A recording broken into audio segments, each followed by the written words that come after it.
Well, good morning, everybody. Good morning. Thank you for showing up, and Happy New Year. It's great to see everyone. Thank you for putting this conference together. Happy Year of the Rabbit. Glad to see so many faces without masks on. So welcome to this endemic world. And we're looking at the theme of this brave new world. I see a lot of our friends are here. With an esteemed panel, I won't introduce them all in terms of their credentials because those are in your booklets and on the website, but it is an esteemed panel indeed.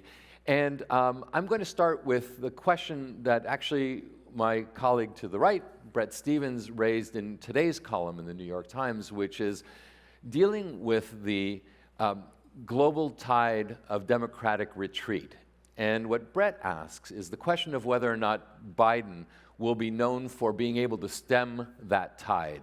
But I'm going to take a little twist on that question and ask whether or not the American public is prepared to stem that tide of global retreat. And I'll start at the far end because you wrote the column, you can think about what you've said about the president, but whether or not the American public is ready, in particular as we see a new Speaker of the House and really a little bit of an undercurrent of conflict on the question of whether or not we should stem that democratic retreat.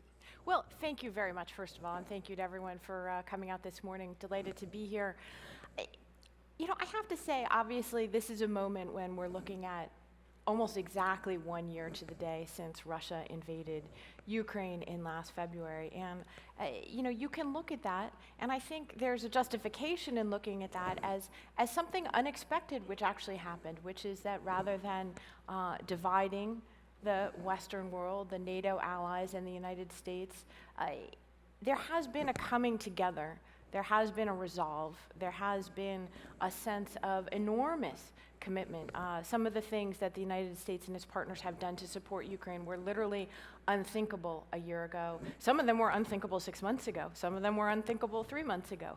And we'll see, you know, where we end up 3 months and 6 months from now. So, you know, I think there is an argument that we may have started to hit the point at which, in fact, the United States and its partners finally, you know, get their backs up, finally say, you know, after essentially 2 decades of, you know, what the experts call democratic backsliding, that we are in a moment where we need to push back, where democracy doesn't just reinvent and protect and secure itself.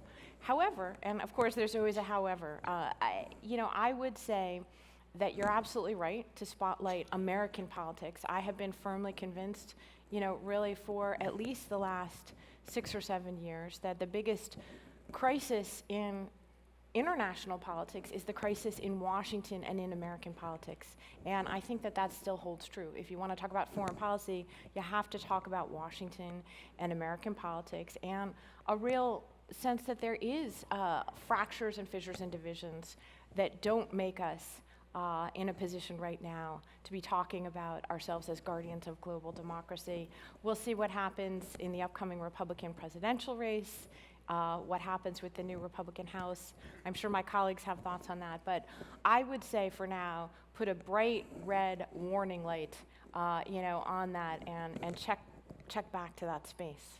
Why don't we work it across the room, because I think and in your case, Madam Lieutenant Governor, also known as Eleni in my household, my wife, could you also approach us? And maybe the question is, are Californians ready to support this sort of more assertive policy that is going to require sacrifice? Well, I think it's really important that you set the stage the way you just did. This notion, because we're not used to thinking of American power this way. Since the Second World War, America has been this, you know, indispensable force or indispensable nation, as Madeleine Albright used to say. And this question that we have to look internally, we have to look what's happening in our country. And, really, Susan, that you would say that America may not be in the position to be the guardian of democracy in the world again, for those of us who love our country, for those of us who know enough about American history, that certainly from the Second World War to today, that has been the space that we filled. And so for that to come into question is really troubling. And as a former U.S. ambassador, but now the lieutenant governor of California, I think what I would say is that my constituents in California, they still want to be a force for good in the world. And anywhere where we can engage in a positive way, and certainly in this space of climate change, because that's one space where at a subnational level that California is leading, we're all in. But I guess I'll just pass it down to say that certainly the view from here in California is that people still want to be that force for stability and security and science-based decision-making. We're 15% AAPI in this state. People are concerned about a destabilized relationship with China, and they just don't want that kind of destabilization to impact their everyday life here.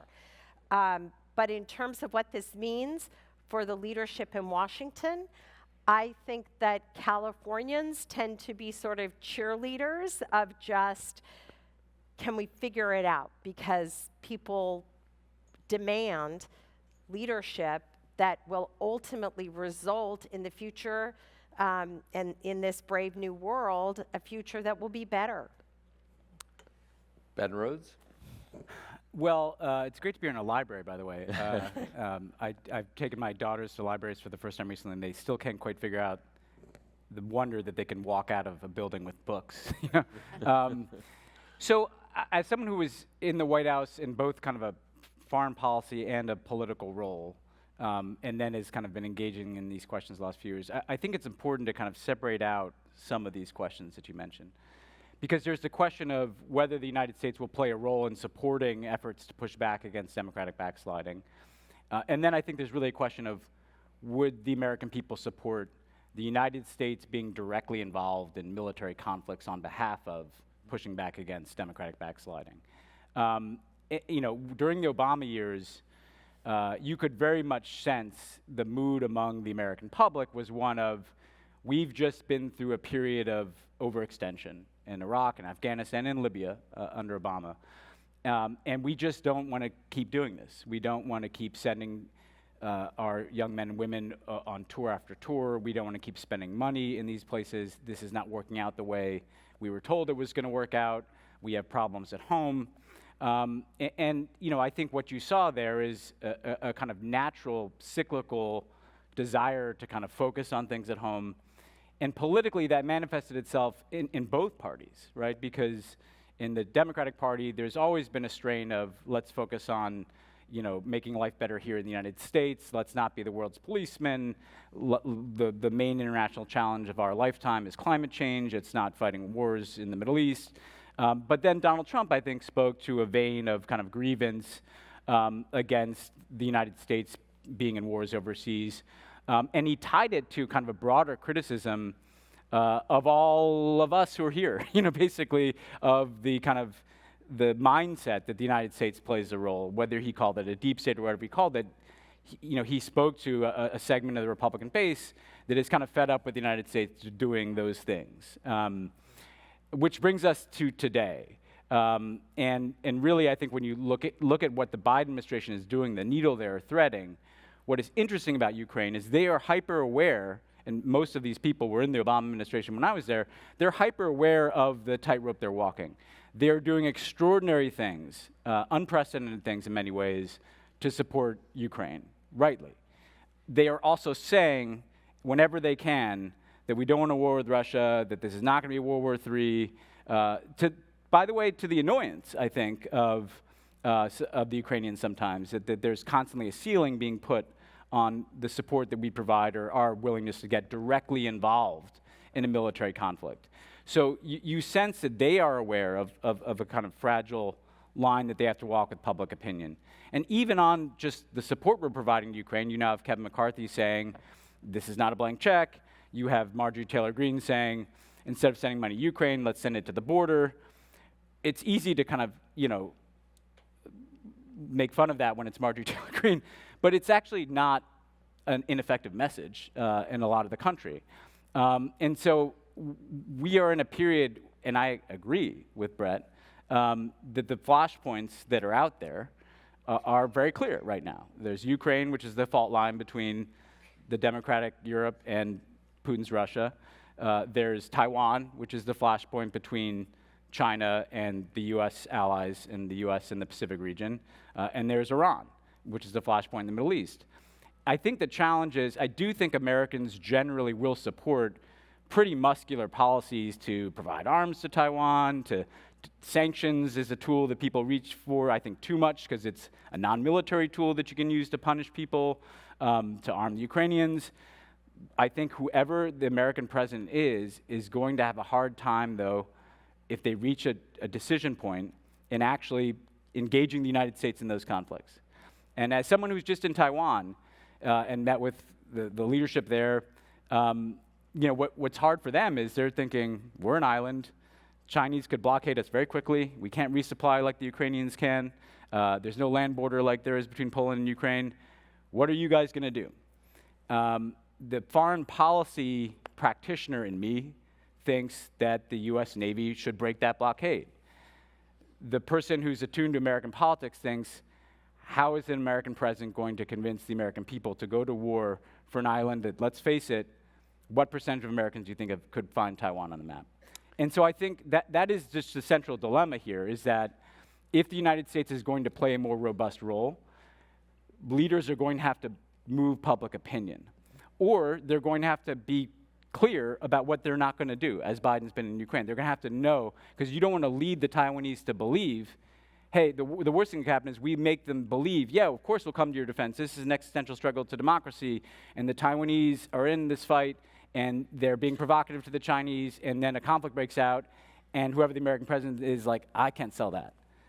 That's the worst case outcome. So I do think that we have to narrow this gap between the thinking in the American national security establishment and where the American people are. Because if that gap is wide, we will not be able to follow through on our commitments, and we'll get the worst of all worlds. And look, that's how it should be in a democracy. But we do have to be mindful of the circumstance that we're in, because in both parties, you have skepticism of particularly military engagements. I think everything short of military engagement, yeah, it might be hard to get that funding for Ukrainian assistance, but you can get there. I think when it comes to the question of whether the U.S. directly gets involved in a war, I think that's going to be very difficult in the coming years. Bret Stephens? So, first of all, it's so delightful to be back. And thank you to the hosts who bring us here to this wonderful retreat. I've been rereading some of Franklin Roosevelt's speeches that preceded the Second World War, particularly the famous quarantine speech. And in my column for the Times today, I went out of my way to mention Roosevelt for three reasons. One was to flatter the president in hopes that he'll see things my way. The second thing is that I think that the right historical analogy between the present and the past is to those days before the Second World War, when the United States faced challenges on two fronts, if not more, actually three if you include the Mediterranean, for which the American people were not really prepared because we had spent 20 years in a sort of isolationist crouch, exacerbated by the strains of the Great Depression. But the third reason is that politics isn't simply a matter of devising and carrying out policy or being attuned to public opinion polls. Politics is also about pedagogy. Politics is about what you teach people, things you think they ought to know. And I think that's been an aspect of our politics that has been missing for a long time. I mean, Ben just mentioned the fact that most Americans probably couldn't find Taiwan on a map. Well, we should show them where Taiwan is on a map. If they can't find it, teach it. And that's important, and I don't just mean in a kind of literalist geographic sense, but it's important for the president, Secretary of State and other high officers of government to explain to the American people why what happens in the Donbass, why what happens in the Taiwan Strait, why what happens in the centrifuges spinning in Iran matters directly to them. And that takes some effort, it takes some thought. How do you communicate the point that these are not, as Neville Chamberlain so infamously said in 1938, a faraway conflict that, about which we know nothing. I'm paraphrasing the line, but it's the famous line on the eve of the Munich Agreement: why should Britain care about what's happening in the Sudetenland? So that takes some doing, but I don't think it's impossible. I don't think it's impossible to explain to Americans that whether or not they can find Taiwan on a map, most of the chips in their phones, in their cars, in their everyday devices are manufactured on this island, and if Taiwan is taken by the Chinese, that is going to materially change our circumstances. I think it matters to Americans not only the idea that a regime as fanatical as Iran could be within weeks of acquiring sufficient fissile material for 4 or 5 nuclear bombs, but if they do so, then you will have nuclear proliferation in the Middle East among some of the most fanatical and unstable regimes in the world. So an Iranian bomb is also a Saudi bomb. It's potentially a Turkish bomb. It's potentially an Egyptian bomb. How do we feel about the world's most unstable region having 4 or 5 nuclear powers, each of them at daggers drawn with one another? It's a scary thought, and it focuses minds. And finally, should we care about what's happening in Ukraine? I would argue to the American people that we should care deeply about it, because as it goes in Ukraine, so it will go for NATO, so it will go for a transatlantic alliance, which has served this country in very good stead for a long time. So I'm giving President Biden a lot of credit for real leadership that frankly surprised me in the last year. He has been able to pull off things which were, I didn't anticipate, especially maintaining NATO's unity and ensuring Ukraine's defense. The missing aspect from this president is an explanation.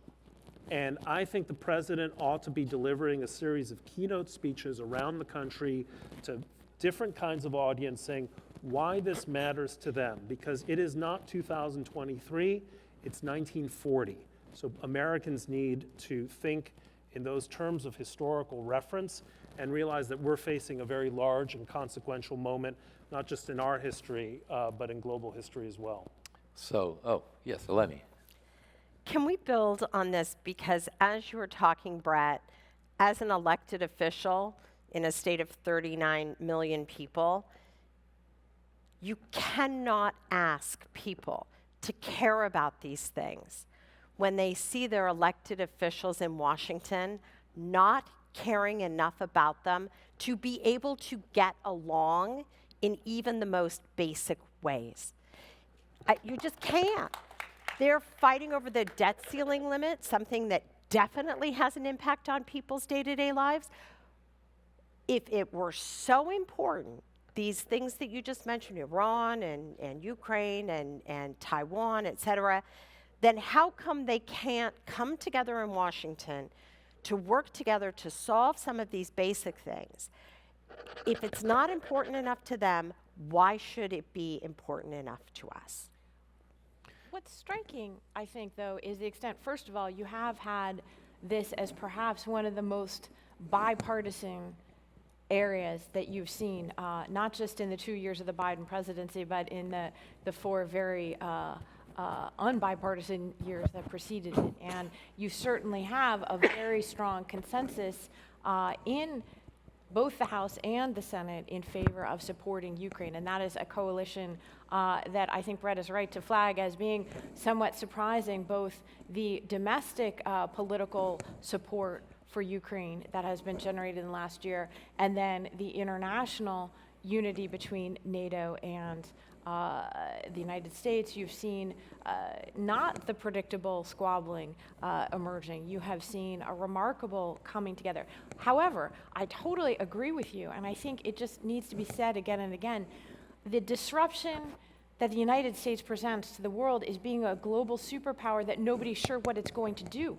And are we going to have a foreign policy today that 2 years from now, a completely different administration is going to come in and is going to throw out the agreements that Ben and his colleagues negotiated, and then were wiped away less than 2 years later. That is not the way for a superpower to operate internationally. And when I say that the US is the biggest foreign policy crisis in the world, it's because no one's sure. And arguably, that's where I think America's collective failure, not any individual president, but the accumulation of time. Why did Vladimir Putin not listen to the President of the United States when he very clearly, he warned the world? That was an extremely interesting and effective use of real-time intelligence, right? You know, the Biden administration made this very interesting decision to almost real-time declassify and put out information to say, hey, the Russians have built up this invasion force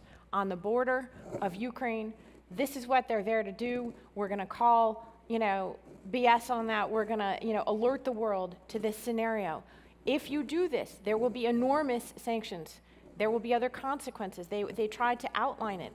And yet, you could say that February 24th, was, of course, a catastrophe for Ukraine, a disaster for Russia, but also a terrible blow to the concept of effective deterrence in the world, right? It was a failure of deterrence, in part because Putin for 20 years has been lectured by 5 different US presidents, and he didn't think that Joe Biden meant it. He didn't believe us when we said what would happen after February 24th. And I think that is the ongoing kind of crisis that we have to reckon with as well. Ben, sorry. Yeah, I could agree more, Susan, and I share the belief that the efficacy and sustainability and ultimate success of our foreign policy is completely tied up in what happens in this country. And it connects to what Bret was saying too about the capacity to make a case to people as well. I was talking to someone recently from Congress who's a big supporter of Ukraine and about this question of sustainability. And he cited what I think is one of these sayings that is often ascribed to different people around the world, but that Putin, to this point, even today, right, like sees everything we're giving to Ukraine and thinks they have all the watches, but I have the time. Because Putin is not going anywhere, and Russia's not going anywhere, and it's a big country, and they have nuclear weapons, and they have bodies they can throw at this conflict, in the same way that China is not going anywhere and is committed to taking over Taiwan, which I think would be a catastrophe, as a part of essentially their identity as the Chinese Communist Party and reunifying what they believe is theirs. And I think in order to deal with that in the long term, you need to do all of these things, which is not easy, because you need to have, when I think back on the Cold War, yes, there were foreign policies that helped us win the Cold War. But it's also the reality that by the time the Berlin Wall fell, the people on the other side of that wall wanted to live on the western side of that wall. Like, our system had proven to be better. It had proven to be more resilient. We've been able to sustain, with deviations back and forth, a foreign policy over different decades. We'd kept agreements, even if they were agreements that maybe we wouldn't have negotiated in the same way that the previous administration did. And we had buy-in from the American people that the United States had to do all kinds of stuff around the world to deal with the threat of communism. And we don't have that today. And so, yes, we absolutely need what Bret talks about, a capacity to both educate people but convince them of the importance. But I completely agree that, like, when people are having trouble paying the bills and their own government is making it worse because they're fighting in Washington about stupid things, like asking them to send their kids to fight in the Taiwan Strait is a lot harder ask than if it looks like we are all in this together. And so I think we need to think holistically.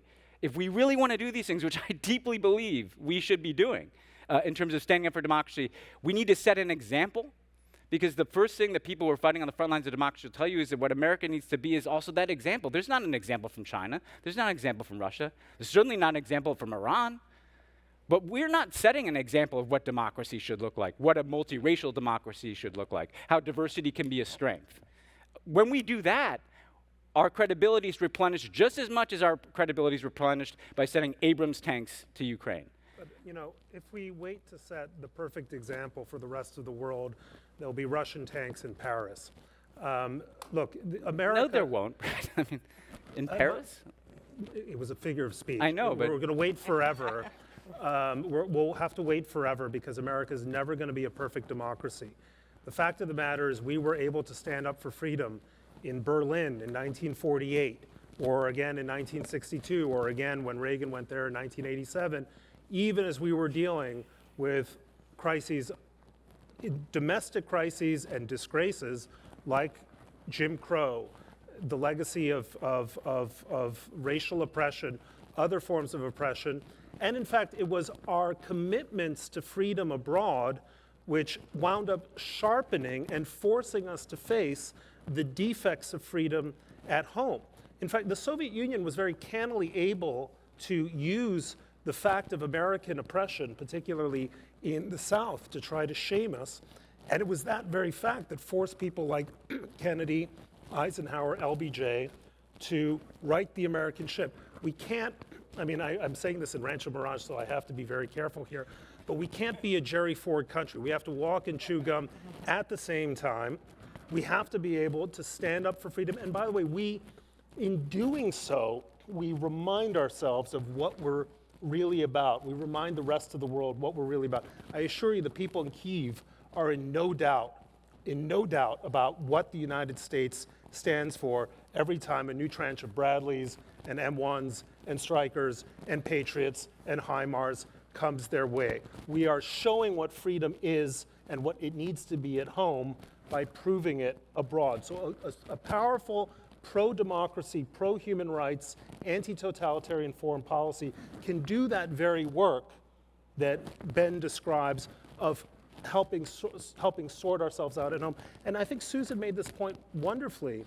It is a good thing that at least the one thing that Mitch McConnell can get together with Chuck Schumer is for our support for Ukraine, is for our understanding that China poses a profound, even existential threat to our future. That's actually a point of light we shouldn't ignore. I'm adamant to agree with Bret on something today. So I want to agree wholeheartedly with what you said about the Cold War. One of the most powerful things you can read is Dean Acheson's addendum to the Brown versus Board argument about one of the reasons why we needed a civil rights movement and equal rights and needed to dismantle Jim Crow is precisely this point, so that we could be a more credible defender of freedom in the world. I do think, though, that it means doing both. You have to walk and you have to chew the gum. And so we need to be, we can't kind of save our own souls in Ukraine. I think there's a desire among some of us to kind of, that's a shortcut.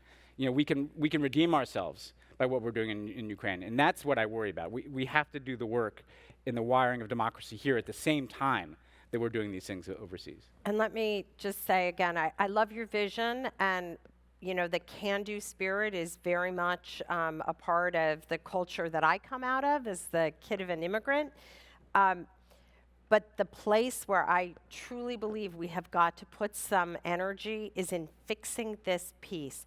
Because when you have someone like Adam Schiff, a California member of Congress, so deeply experienced and capable and aware of the challenges in the world, who is thrown off the Intelligence Committee by McCarthy just because he doesn't like his politics, that is a loss for the capacity of the United States to evaluate and decide how we're going to meet these challenges. So if that kind of political pettiness takes a person of Adam Schiff's skill off of the Intelligence Committee, removing that capability, those are the things, again, not the general public's not going to see that, but in terms of people having a faith that we are putting country first in Washington and Americans' interests and values in the world first before politics, so that we can convince the American people that we're going in the right direction. I really believe that we've got to fix this, and we can fix it. It's not that hard, but it's imperative that we do. Well, I think Eleni, this is a very important point, I would say, because the problem right now is that it's much easier to make a rhetorical statement about the role of the United States in the world than it is once there are costs and consequences to that. And you've seen the Biden administration. I actually disagreed a tiny bit, Bret, in that I think actually Biden has been very clear from the beginning. He has spoken, he has framed this in almost 1930s terms for quite some time as a generational struggle between democracies and autocracies, and that's a line that he's used pretty consistently. I think where it's harder and where politically he hasn't seemed to do the work is on convincing people that it's a price worth paying, or that there will be prices and that we have to pay it. In fact, you look at the enormous anxiety and concern in Washington, understandably, when you had the kind of post-pandemic inflation intersecting with the spike in energy costs that resulted from Russia's invasion of Ukraine. And that became, of course, a domestic political problem for the Biden administration and for Democrats in a midterm election year. But I think it's more, in a bigger picture sense, in a more profound sense, it's a political crisis when Americans don't want to pay the costs for doing this. So far, it's one thing to supply tanks, even artillery, howitzers. By the way, like, the future of war seems to look so far strikingly like the past of war, doesn't it? I mean, it's pretty amazing if you said that here we would be talking about a land war in Europe and tanks in the spring fighting season. But put that aside, how many Americans really feel that the United States is engaged in a profound struggle, both for Just ideas when gas and for prices went up. Exactly, and but then they came didn't. down. They saw it in a Susan, very remember- narrow sense. Remember that line from the 80s, let Reagan be Reagan? Yeah. Let Biden be Biden, because his most consequential foreign policy statements have all come in the form of gaffes, which his staff walked back, but which were absolutely right. Number one, this man, Vladimir Putin, must go. Right. Good. He must go. Vladimir Putin is a threat to the freedom of the world. The president spoke truly in Warsaw, and he should give a speech to that effect or make statements to that effect to put the fear in Putin that it's him that ultimately needs to go to resolve this crisis in Ukraine. The president said the United States will intervene for the defense of Taiwan. Thank God he said that, because Taiwan would be in much graver danger today if he had not had that, quote, gaffe, which was a kind of, you mentioned Atchison, a reverse Atchison. We are not going to write Taiwan outside of the security perimeter of the United States, as the Truman administration did Korea in 1950. And then not too long ago, during the Iranian protests, he said Iran will be free. Iran will be free. There is no more inspiring, no more liberal an example of a freedom movement today in the world than the women of Iran. I mean, the courage of those ladies taking off their hijabs ought to take our breath away. And there's such an opportunity here, never mind to the Republicans, but to progressives in America, to say, this is what women's empowerment looks like at its finest. This is a historic, extraordinary moment in which women in the heart of the Middle East are demanding their freedom. I think the opportunity is really ripe for the administration. I think there's more that can be done. Well, exactly, but you don't hear that. And Ben, I mean, I'm just curious, you understand sort of the Democratic foreign policy kind of, center of gravity right now probably better than any of the rest of us. Like, this message doesn't seem to be connecting. You don't hear this. Biden says these things, but so far the conversation around the war in Ukraine, how often do you hear the president or Democratic elected officials, maybe in California they do, but certainly not in Washington, talking about the revolution of dignity that needs to take place in Iran, and that women bravely putting Susan, themselves out there. how do Americans think about that? They don't. But how do you even begin when the U.S. Supreme Court, against popular opinion, took away a woman's right to choose in the United States? We are struggling with these things ourselves, and it makes it very, very difficult to have that confidence that leaders in Washington, or that the capacity of the United States right now to be able to lead on this stuff, is still there. And it's utterly within our capability to rebuild it, but we need to demand it of our leaders in Washington to put partisan politics aside and do what's right here at home. And certainly in the situation of the Dobbs decision, that fueled a lot of deep concern that Washington is not doing what is right by our own people in order to be able to renew our ability to engage in the world. And I would also say this, and I'll put my ambassador hat back on, from what I learned 3.5 years in Hungary, which is that our adversaries in the world know very well that they're not going to beat us economically, and they're not going to beat us militarily, and they're not going to beat us in terms of the values that we stand for. The only way our adversaries can actually hold American power back is by sowing discord within our country and within our democracy. And sadly, that I think is the source. We have attacks from Ukrainian hackers from Iran, from North Korea, from China, from Russia, who try to sow discord here. So again, I think this is a foreign policy panel, so I'm gonna stop with this. But really, Susan, you started it. This question. Well, they're connected, absolutely. I think that's the point. Yeah. We have to fix these things here at home and push back against adversaries trying to pile on in promoting discord and chaos in the United States, because it's fundamentally important to American leadership and American power in advancing the things that we know as a country, that we have been this pillar of not just expanding our values, but ensuring basic stability in the world. Yeah, I think the challenge. You ask what they're thinking, Susan. I mean, what I think they're thinking, and I'm not suggesting I have a slight difference from it, but is look, this is we've come out of a pandemic. Like the mood of the country is not great. We're in a bit of a cost of living crisis, at least a crunch, if not a crisis.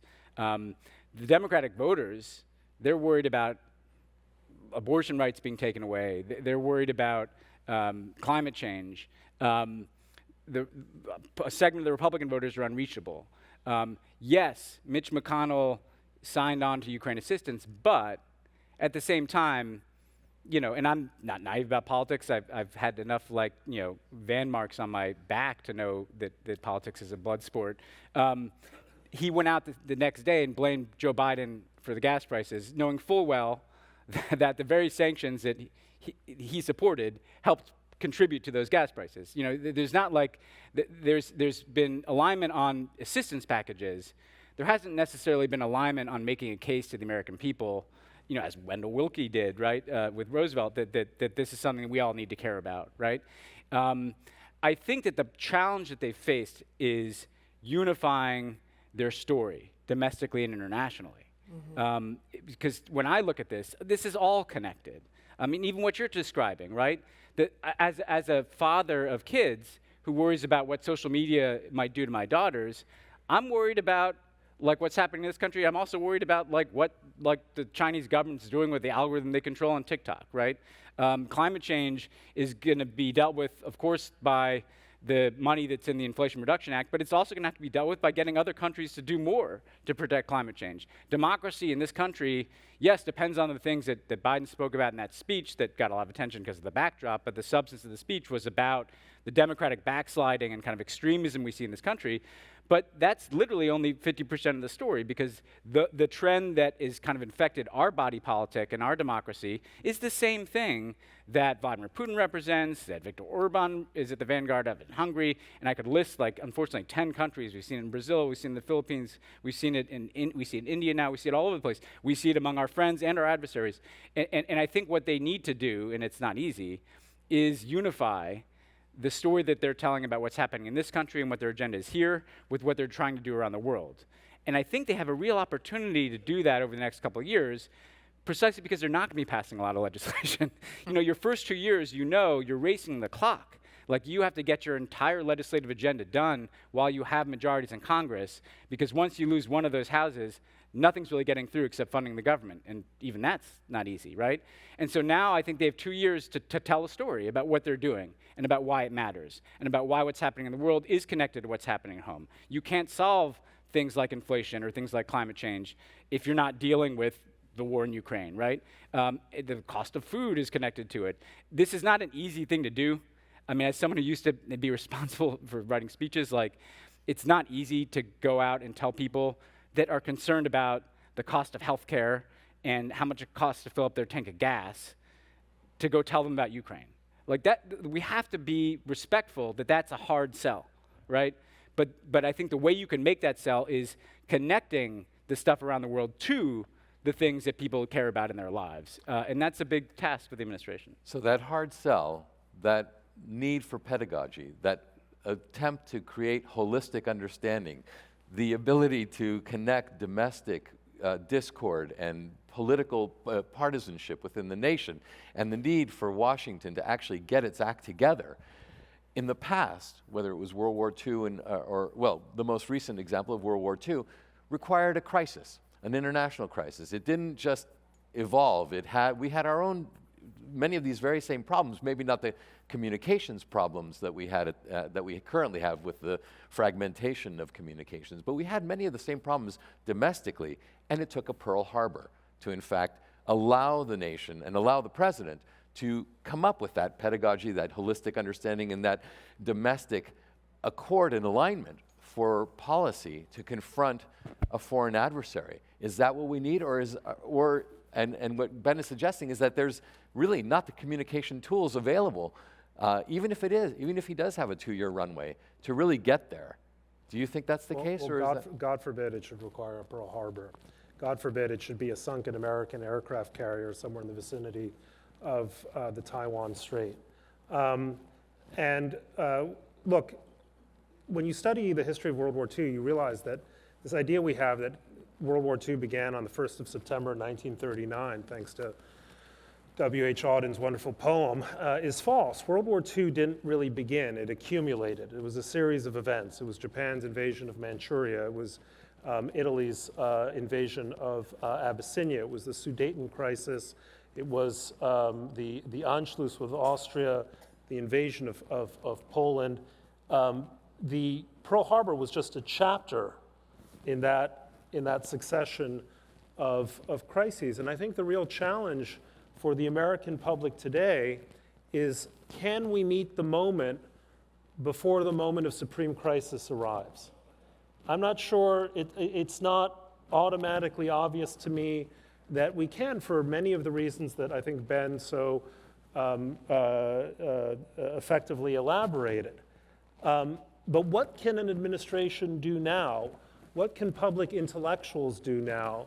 What can journalists and even pathetic pundits, what can we do to create a climate of opinion in the United States where people understand, again, just as Ben said now, that if we don't solve these problems early, they will become much worse. Right now, the Ukrainian people, with our tools, but with their arms and with their might and spirit, are fighting the battle for Western civilization. And Zelensky's telling the story. And Zelensky, by the way, that's a wonderful point. Zelensky is proving what a great communicator can do in office. You watch Zelensky's speeches and you feel the same chills that you can feel today when you hear Churchill's voice through the BBC saying that if we succeed, he said this in June of 1940, if we succeed, the future will be one of broad, uplit sunlands. But if we fail, we will sink into the abyss, into the abyss of a new dark age, made more sinister and perhaps more protracted by the lights of perverted science. And we need somewhere in America to summon that kind of eloquence and vision and clarity to bring the American public along. Thank you all, and thank you to the panel. That's very on point.